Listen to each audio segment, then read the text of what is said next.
Hello guys, it's Subhash here to show you a mobile based switch that I made using ESP32. The things I required for making it are ESP32, servo motor and a battery pack. First I uploaded the code to the ESP32 and also installed BuyLink IoT app in mobile and configured it with it.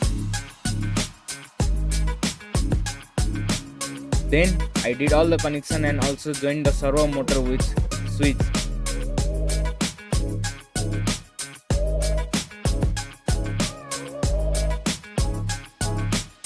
It didn't take much long. Then I did some of the testings in it.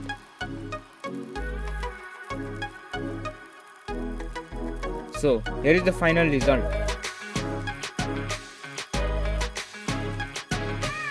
Thank you.